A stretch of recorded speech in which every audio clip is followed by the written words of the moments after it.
Oke, selamat datang di channel YouTube Timothy Muham. Hari ini kita bakal ngebahas sesuatu yang jujur aja, mungkin gak enak didengar, tapi ini penting banget. Kita akan sama-sama melihat ke dalam diri dan mengajukan satu pertanyaan besar. Hubungan kita sama Tuhan itu beneran nyata, atau cuma ilusi rohani yang kita bangun sendiri? Nah, ini dia pertanyaannya. Coba renungkan sejenak, hubungan Anda dengan Tuhan itu beneran hidup atau jangan-jangan cuma sekedar rutinitas? Datang ke gereja, doa, baca Alkitab, tapi apakah di dalamnya ada kehidupan atau cuma aktivitas kosong? Inilah inti masalah yang akan kita bedah habis-habisan hari ini. Jadi gini, masalahnya serius banget. Banyak loh orang Kristen yang merasa udah dekat sama Tuhan, padahal yang mereka punya itu cuma kesibukan rohani. Ke gereja rajin, Paskah dan Natal nggak pernah absen, lagu rohani hafal di luar kepala. Tapi pertanyaannya, pas hidup lagi susah-susahnya, pas dihantam masalah, iman kita gimana? Goyang? Runtuh? Nah kalau iya, itu tandanya kita cuma pegang bungkusnya doang, bukan isinya. Oke, untuk membongkar ilusi ini, kita harus balik ke dasarnya. Kita perlu ngerti banget gambaran utama yang dipakai Rasul Paulus di 2 Korintus 4 ayat 7. Ada dua hal di sini, harta dan bejana tanah liat. Paham dua hal ini, kita bakal ngerti sisanya. Ini fondasinya, jadi perhatikan baik-baik ya. Jadi apa sih harta yang dimaksud Paulus ini? Coba tebak, uang, sukses, jabatan di gereja? Bukan itu semua. Alkitab jelas banget bilang, harta itu adalah terang pengetahuan tentang kemuliaan Allah dalam wajah Kristus. Ribet ya kedengarannya? Sederhananya gini, harta itu adalah pengenalan akan Kristus secara pribadi, secara nyata, yang mengubah hidup kita. Bukan cuma tahu tentang dia di kepala, tapi bener-bener kenal dia di hati. Ini soal relasi, bukan sekedar informasi. Lalu, kita ini apa? Nah, kita ini bejana tanah liatnya. Coba bayangin, bukan bejana emas yang berkilau, bukan bejana perak yang mahal, tapi bejana dari tanah liat. Biasa, murah, gampang pecah, rapuh. Kenapa Tuhan pilih wadah yang serapuh ini? Tujuannya jelas banget, supaya semua orang lihat kalau ada kekuatan yang luar biasa di dalam kita, itu pasti bukan dari kita. Kekuatan itu murni dari Tuhan, bukan dari hebatnya si bejana. Lihat deh perbandingannya, jomplang banget kan?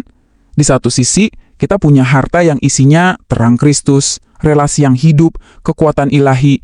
Di sisi lain, kita cuma bejana yang rapuh, lemah, gampang pecah. Dan ini disengaja loh sama Tuhan. Dia sengaja pakai kita yang lemah ini buat nunjukin kekuatannya yang dahsyat. Kenapa?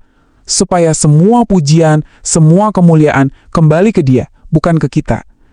Ini pelajaran paling dasar tentang kerendahan hati. Oke, fondasinya udah jelas ya. Sekarang kita masuk ke bagian yang lebih panas. Kita akan bongkar beberapa kesalahpahaman umum yang sering banget kita dengar. Soalnya, banyak ajaran sekarang ini yang mencoba membuat Injil jadi lebih nyaman, lebih enak didengar. Padahal itu justru distorsi yang berbahaya. Kita harus bongkar ini supaya kita nggak ikut-ikutan tertipu. Coba kita jujur sama diri sendiri. Sering kan kita dengar, "Oh, aku lagi menderita." Ini bagian dari proses Tuhan. Pertanyaannya, apakah betul semua penderitaan yang kita alami itu adalah penderitaan rohani yang dimaksud Alkitab? Jangan-jangan kita cuma salah kaprah. Nah, ini bedanya. Penting banget untuk kita bisa misahin mana masalah hidup biasa, mana penderitaan karena Injil. Stres di kantor, berantem sama pasangan, masalah keuangan, itu semua orang ngalamin, percaya atau nggak percaya Tuhan. Tapi yang Paulus bicarakan itu beda. Dia bicara soal dianiaya karena iman, dibenci karena ngomongin kebenaran, hidupnya jadi nggak nyaman karena harus ikut Kristus. Kalau hidup kita adem ayem aja, nggak ada gesekan sama sekali karena iman kita, mungkin pertanyaannya adalah, jangan-jangan kita emang nggak benar-benar hidup untuk Kristus. Dan ada satu lagi ilusi yang bahaya banget, meromantisasi kerapuhan. Kita sering dengar, justru di dalam retak-retakku, cahaya Tuhan masuk. Kedengarannya puitis, tapi hati-hati Den. Alkitab nggak pernah bilang kalau retak itu sendiri otomatis jadi sesuatu yang mulia. Pertanyaan kuncinya bukan apakah kamu retak, tapi apa yang kamu lakukan dengan keretakanmu. Kamu serahin ke Tuhan atau kamu bangga-banggain? Jadi jangan cuma bilang, aku ini bejana retak, pasti dipakai Tuhan. Pertanyaannya, keretakanmu itu bikin kamu makin nempel sama Kristus atau malah jadi alasan buat nggak berubah? Nah, ini dia jantung dari seluruh Injil. Sesuatu yang paling susah diterima telinga modern, tapi justru disinilah letak kebebasan sejati. Apa itu? kematian diri. Kita akan dalami apa sih artinya senantiasa membawa kematian Yesus dalam kehidupan kita sehari-hari. Siap-siap ya, karena ini benar-benar inti dari segalanya. Prosesnya itu ada urutannya, dan ini nggak bisa ditawar, nggak bisa dilompat-lompati. Pertama, kita secara aktif, setiap hari mematikan ego kita, keinginan dosa kita, ambisi pribadi kita. Kedua, kita serahkan kendali, lepaskan hak untuk marah, hak untuk dihormati, kebutuhan untuk selalu benar. Nah, baru setelah dua langkah ini, yang ketiga bisa terjadi. Kehidupan Kristus itu jadi nyata lewat kita. Ingat baik-baik, kematian diri dulu, baru kehidupan Kristus bisa muncul. Selalu begitu. Ini rangkumannya, singkat, padat, dan menusuk. Tanpa salib, tidak ada berkat. Tanpa kematian, tidak ada kehidupan. Tanpa penyaliban diri, tidak ada kemuliaan. Ini adalah paket yang tidak bisa dipisah-pisahkan. Kita nggak bisa ambil berkatnya aja tanpa mau pikul salibnya. Kekristenan itu ada harganya. Oke, itu tadi teologinya. Sekarang, kita tarik ke kehidupan nyata. Gimana sih bentuk kematian diri ini dalam keseharian kita? Saya peringatkan dari sekarang, ini bagian yang paling gak nyaman.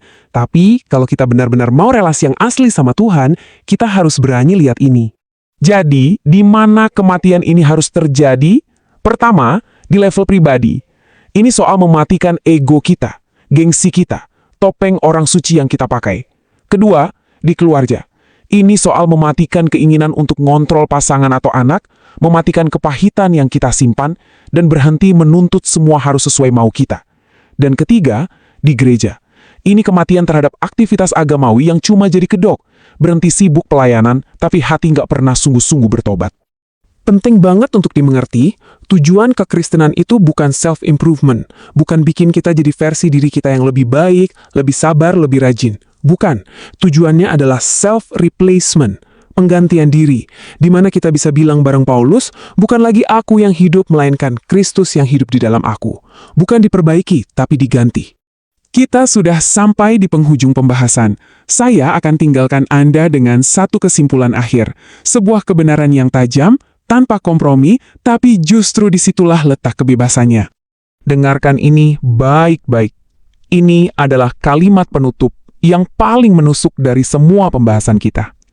Jika tidak ada kematian diri di dalammu, maka jangan pernah berani mengklaim bahwa ada kehidupan Kristus di dalammu.